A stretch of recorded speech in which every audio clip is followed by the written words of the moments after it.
The smartest card ever made. That's a very bold statement, especially when there are cards out there like the Apple Card, which is also a smart card within its own right.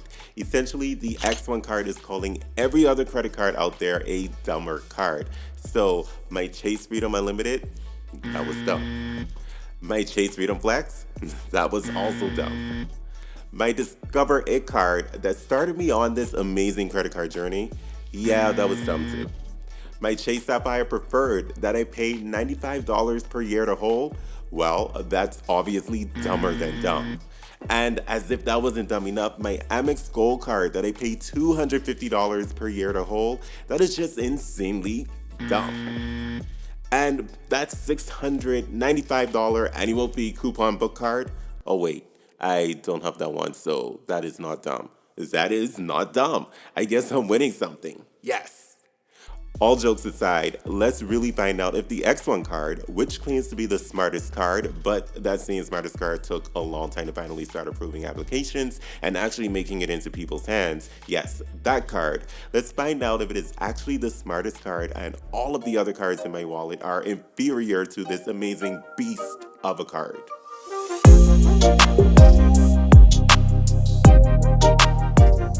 Hey everyone, I'm CJ and I talk about credit cards and finance related topics, and apparently from time to time I'll upload videos about vacations if I'm using points. If any of that sounds interesting to you, feel free to subscribe to the channel and hit that notification bell. For those of you who are watching my channel, only a small percentage of you are subscribed, so help me to grow this by hitting that subscription button. It really does help out this channel a whole lot. The best part, or the part that receives the most buzz about the X1 credit card, is that it promises a higher credit limit than any other credit card. Not only does it promise a higher line of credit, it also made a bold move by declaring that your credit limit will be based upon your future and current income, thereby placing less emphasis on your credit score. Now, what I find interesting is that there are footnotes referenced, so let's take a look at what that footnote states. So it states, individual credit limits will vary by applicant and are subject to credit approval and underwriting.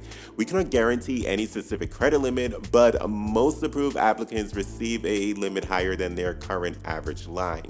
So in other words, that flashy up to 5x higher credit limit really may not be realistic for some people, and although the focus will be on your income, what's on your credit will still have some sort of influence on the credit limit that you receive. I will say that it has been reported that people on average are receiving a pretty high line of credit, so this does truly seem to be a perk. Now let's go ahead and dissect how you earn rewards with this card. Taking a look at the website, the language used seems to be very enticing, as if you're getting something extremely special. It states unparalleled rewards for every single purchase, and you'll earn 2x points on every dollar spent, 3x points when you spend $15,000, or you can unlock 30 days of 4x points for each friend you invite who gets the card. Okay, enticing marketing language aside, I can think of two credit cards right away that offers 2% cash back on purchases, and those are the Citi Double Cash and the Wells Fargo Active Cash. So really, in 2022, the base 2x earning is nothing special, and stay tuned to the end of the video because I'll explain why 2x doesn't necessarily equate to 2% cash back with the X1 card. Moving along to the 3x earnings. Realistically, most people won't be able to take advantage of this, at least in my opinion. The ceiling is set so high that I would prefer it if they simply kept this hidden in the fine print. But let's just say that you're someone who will spend $15,000 on your credit card.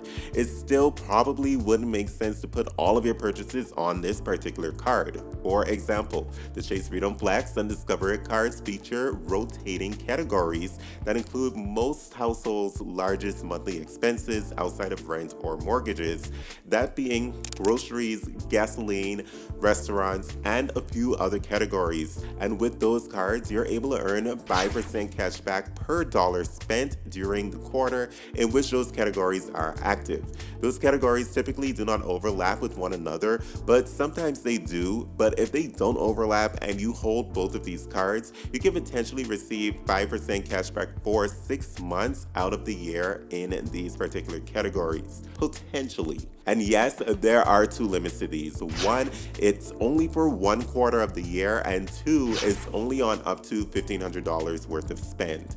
However, there are other cards out there which you can still use strategically to get you ahead of 3x points. Ultimately, I don't think it's worth it to essentially put all of your spending on the X1 card to be able to get 3x on everything. Lastly, when it comes to being rewarded for successful referrals, I see that as just another gimmick. How many people have you successfully referred to sign up for a credit card that you currently hold?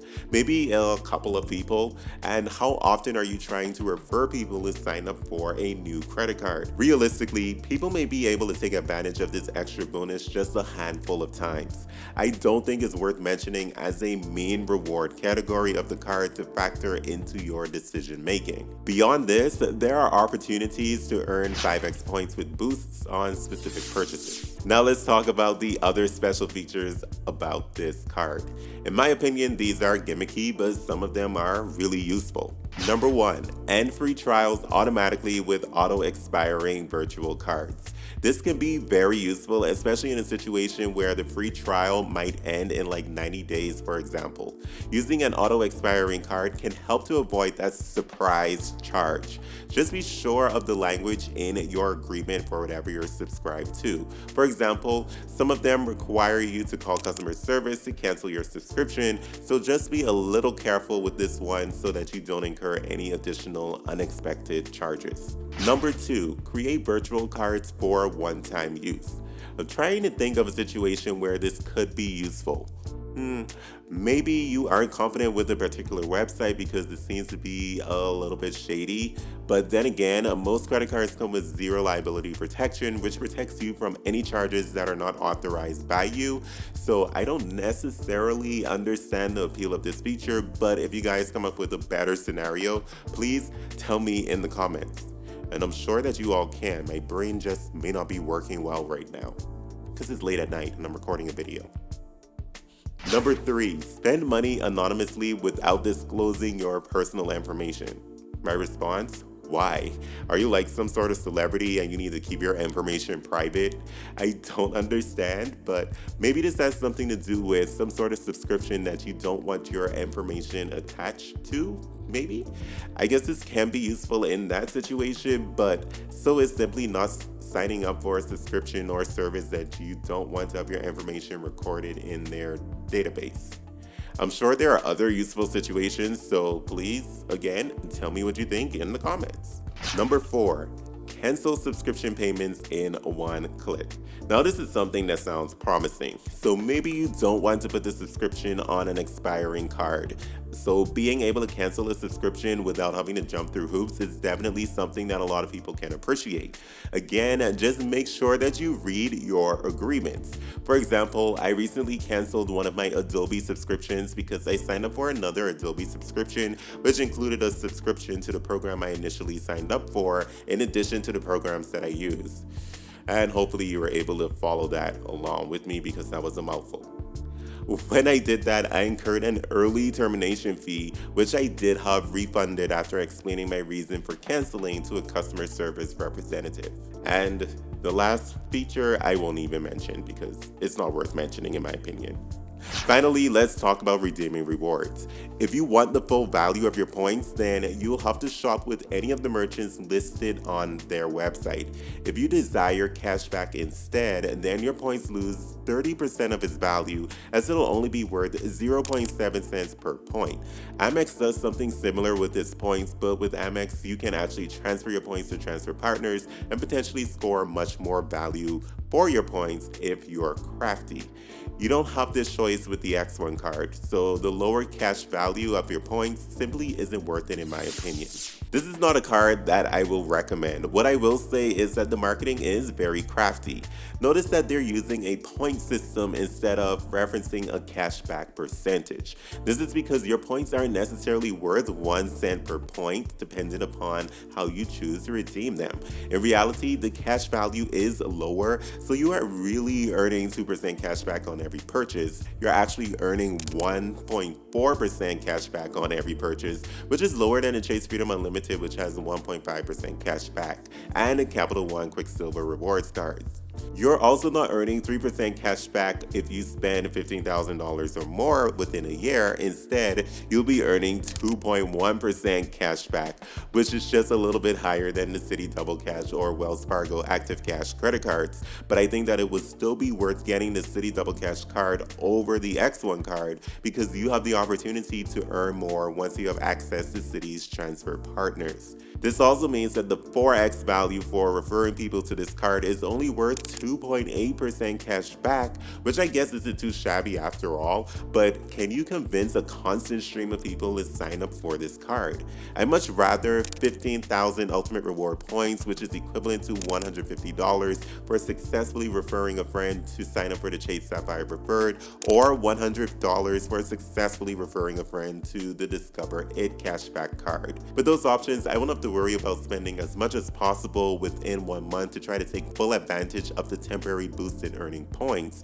Ultimately, I think that it's just way too easy to get much more value from other credit cards, and this makes the X1 card fall flat on its face. And it's definitely not the smartest card that you can add to your wallet. On top of all of this, the X1 card does not currently come with a welcome bonus offer. I personally would never sign up for a credit card that does not come with a welcome bonus offer. But either way, let me know what you think about the X1 card down in the comments section. If you enjoyed this video, please feel free to drop a like for the YouTube algorithm, subscribe to the channel for more, and you made it to the end of the video. You know what happens. You get a high five. Thanks so much for watching. Yeah, I just stack it up and save. Never be a day I blow 100 for a chain. I drop 100 for a crane.